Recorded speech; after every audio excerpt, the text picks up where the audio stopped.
Hi everyone, welcome to my channel. Today I'm going to be showing you how I painted this stone bridge in this painting. In terms of supplies, I'm using cold pressed paper and size 4 and 2 round brushes.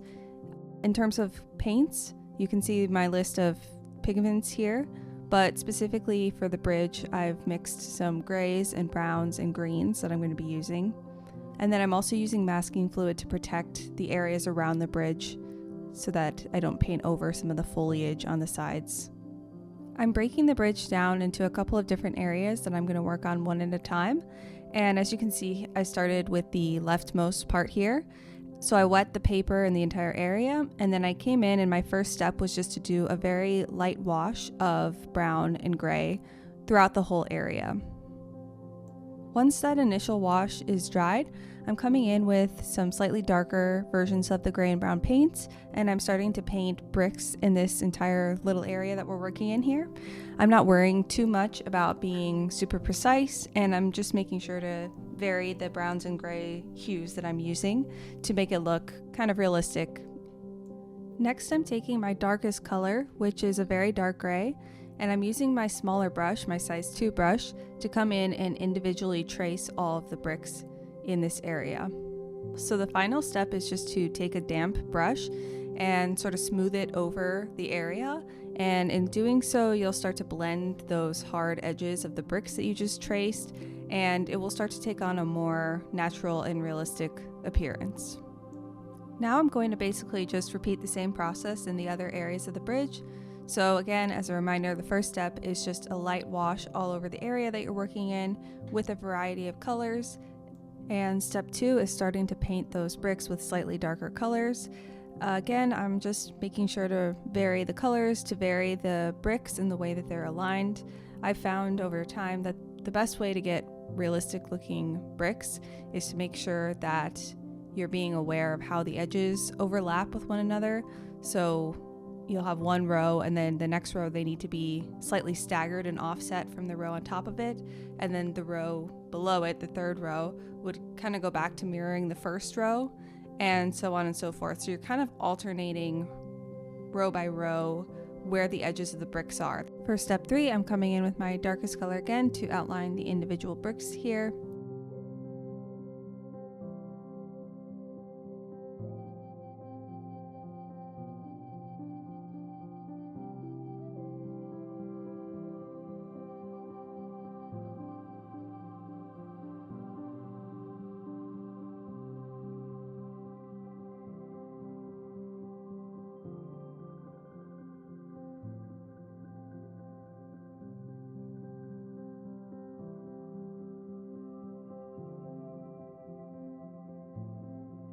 For step 4, I'm just coming in with my damp brush again and smoothing out some of the harsh lines surrounding the bricks.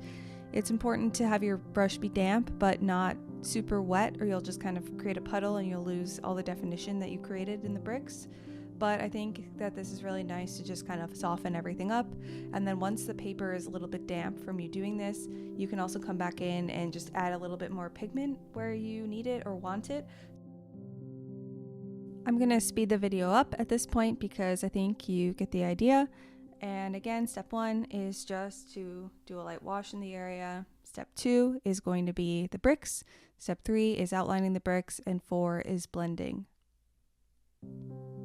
You can see as I'm working on this section here how important having that masking fluid is. I have this light foliage toward the bottom here that's kind of in front of the bridge. And I also have this tree that's right in front of the bridge, and you can see I've masked off the trunk and I've masked off the lowermost branches. That's really ideal for me because I feel like I can just paint without worrying about messing up these edges that I worked really hard on. So I highly recommend using masking fluid in this scenario. You can put it on over areas that you've already painted and then just gently, rub it off with your finger or with a brush, and you'll have those light areas protected and preserved while you're working.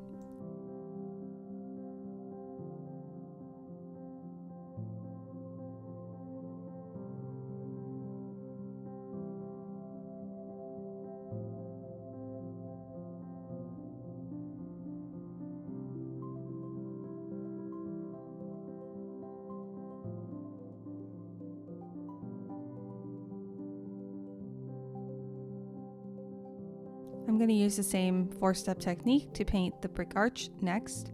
And the arch is really no different from the other areas, other than its shape is a little different, and it has a bit more shadow, especially on the inner area, because that's the dark area of the bridge.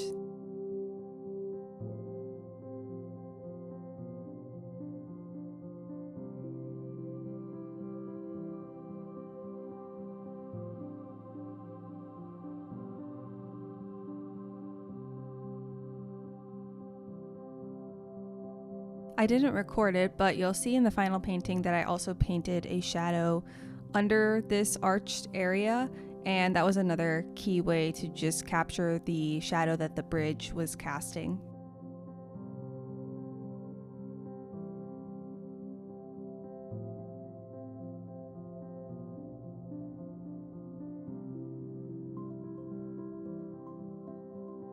The final step is to paint this ledge on top of the bridge, and because it's the area of the bridge that's most exposed to the light, it's going to be the lightest area. And as I'm going and painting it, I'm going to try and preserve some of that light up at the top of this ledge area, and then I'm going to follow the same technique of painting the area, adding individual bricks, outlining them, and blending the whole thing. And then I'm also going to make sure I have a shadow under the ledge. That's what gives the ledge a bit of a prominence. It makes it look like it's standing out slightly.